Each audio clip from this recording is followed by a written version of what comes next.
दोस्तों, मशहूर कॉमेडियन श्याम रंगीला चुनाव लड़ने की इच्छा लेकर आए बनारस। पीएम मोदी के सामने चुनाव लड़ने का ऐलान भी किया। तमाम सोशल मीडिया प्लेटफॉर्म पे इंटरव्यू भी दिया। तमाम मोदी के बातों की मिमिक्री भी की। उन्हीं के अंदाज में उनको जवाब भी दिया तमाम चैनलों पे। लेकिन उनको नहीं पता था कि उनका नॉमिनेशन फाइल करना ही उनके लिए सबसे बड़ी चुनौती बन जाएगी। उनको लगा होगा कि चुनाव में मैं इस तरीके से प्रचार करूंगा, इस तरीके से लोगों का ध्यान अपनी तरफ आकर्षित करूंगा, इस तरीके से मैं मुद्दे उठाऊंगा। लेकिन उनको क्या पता था कि उनका नॉमिनेशन फाइल ही नहीं होगा और फाइल नहीं करने दिया जाएगा। उनके लिए सबसे बड़ी चुनौती उनका नॉमिनेशन फाइल करना ही होगा। और कहीं न कहीं वो मान बैठेंगे कि नहीं, उनका नॉमिनेशन फाइल करना ही उनकी सबसे बड़ी जीत है। उनके लिए एक चैलेंज बन गया है और उनका नॉमिनेशन फाइल नहीं हो रहा है। आज की वीडियो में आपको दिखाऊंगा किस तरीके से वो बता रहे हैं कि लोकतंत्र की हत्या हो रही है।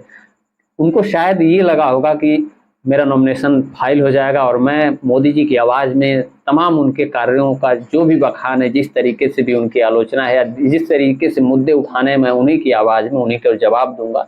लेकिन शायद ये मुझे लगता है कि होने वाला नहीं है। अगर श्याम रंगीला की बात माने तो उनका नॉमिनेशन फाइल नहीं करने दिया जा रहा है। काफ़ी परेशान है वो। और चुनाव तो अभी लड़ना दूर की बात है, वोट लेना दूर की बात है, नॉमिनेशन फाइल करना ही सबसे बड़ी उनके लिए चुनौती है। आइए सुनवाते हैं आपको किस तरीके से श्याम रंगीला बता रहे हैं अपनी आप बीती कि किस तरीके से उनके साथ बिहेवियर हो रहा है, किस तरीके से नॉमिनेशन फाइल नहीं करने दिया जा रहा है। नामांकन नहीं हुआ। हमारा क्या किसी का ही नहीं हुआ। नामांकन ले ही नहीं रहे हैं, किसी का नामांकन नहीं ले रहे हैं। गेट बंद कर दिया, 3 बजे गेट बंद कर दिया गया। उससे पहले किसी को अंदर घुसाया नहीं गया। बस इतना ही हुआ है। चुनाव आयोग बहुत परेशानियों के बाद भी बहुत आप फिर बाहर मैं तो फिर भी कम परेशानियों में हूँ। मैं तो 12:30 बजे 1 बजे गया था वहाँ पे। मैंने तो उनको रोते हुए देखा, जो सुबह 8 बजे वहाँ पे लाइन में लगे थे उनको रोते हुए देखा हमने। तो तंत्र का गला घुटते मैंने देखा है।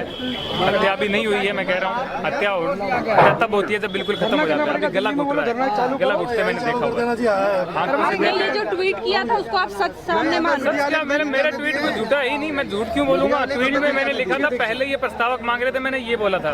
अभी प्रस्तावक हमारे पास थे, हम लेके गए थे। हमने बोला 13 मई को ले जाएंगे, सोमवार को हम लेके गए। फिर भी नहीं है, फिर भी कोई वहाँ पे नहीं है। किसी को एक व्यक्ति को अंदर नहीं घुसा। अच्छा, एक और सवाल है मेरा कि अगर आप बहुत शुभकामनाएं, अगर आप यहाँ से जीत जाते हैं तो किस क्षेत्र में आप बिगाड़। मैं कह रहा हूँ हमारी जीत यहाँ पे ये है कि हमारा नामांकन वहाँ पे दाखिल हो जाए। हमारी जीत है ये, हमारी जीत है। हमें वोट ना, हमें वोट चाहिए। हमें मोदी जी के वोट हमें चाहिए ही नहीं। जो मोदी के भक्त हैं मोदी की तरफ खड़े रहे।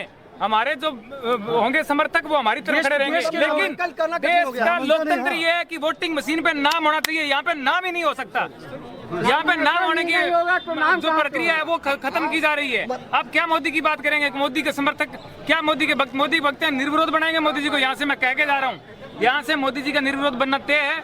लोग नामांकन उठा लेंगे, पर्चा उठा लेंगे। मैंने बोला कि मैं नहीं उठाऊंगा किसी का पर्चा। यहाँ पे नहीं हो रहा। 3 बज गए, एक भी कोई अंदर नहीं गया। सिर्फ अजय राय जी अंदर गए थे, बीच में आए थे वो, और वो अंदर गए और वो बाहर चले गए। उसके अलावा कोई नहीं गया। और हमारी आंखों के सामने जो रूम है उसके बाहर 3 लोग खड़े हुए थे वेटिंग में। वो तीनों लोग 2 घंटे तक खड़े ही रहे। इसके बाद में 3 बजे तक तो उन्होंने बोला, पुलिस वालों ने, सबने, कि आप सहयोग कीजिए, आपका पूरा नामांकन होगा। जैसे ही 3 बजे गेट बंद हो गया, बोल दिया कि आप जाइए, अब कुछ नहीं हो सकता है। तो कुल मिला के बात यह है कि मैंने अपनी आंखों से लोकतंत्र की हत्या होते देखी है। हत्या हो ही रही है, ये मैंने अपनी आंखों से देखी है, अपने शरीर से महसूस किया है।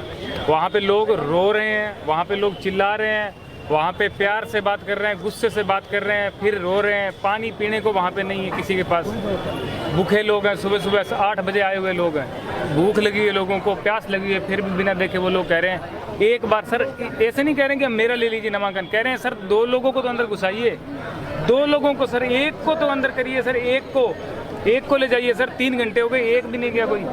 तो कुल मिला के बात ये है कि नामांकन जो भी प्रक्रियाएं हैं वो सब जो है सोची समझी तरीक़ों से चल रही है कि किसका नामांकन लेना है, किसका नहीं लेना है। तो दोस्तों, देखा और सुना आपने कि किस तरीके से श्याम रंगीला के लिए उनको नॉमिनेशन फाइल करना इस सबसे बड़ी चुनौती हो गई है। जिस तरीके से वो चुनाव लड़ने आए थे, जितने ज़्यादा उत्साहित दिख रहे थे, शायद उतने ही ज़्यादा इस समय समझ लीजिए उदास होंगे, अंदर से टूट रहे होंगे, क्योंकि उनको नहीं लग रहा था पहले कि नॉमिनेशन फाइल करना ही उनकी सबसे बड़ी जीत होगी। अब उनको यही लगने लगा है कि नॉमिनेशन फाइल करना ही उनकी सबसे बड़ी जीत है। चुनाव में चाहे उनको कितने ही वोट क्यों ना मिले, लेकिन नॉमिनेशन फाइल करना सबसे बड़ी उनके लिए चुनौती है। फिलहाल इस बारे में आप क्या कमेंट करना चाहते हैं कमेंट सेक्शन में जरूर बताइएगा, और नए हैं तो चैनल को सब्सक्राइब करके सपोर्ट जरूर कर दीजिएगा। मिलते हैं आपसे नेक्स्ट वीडियो में। जय हिंद।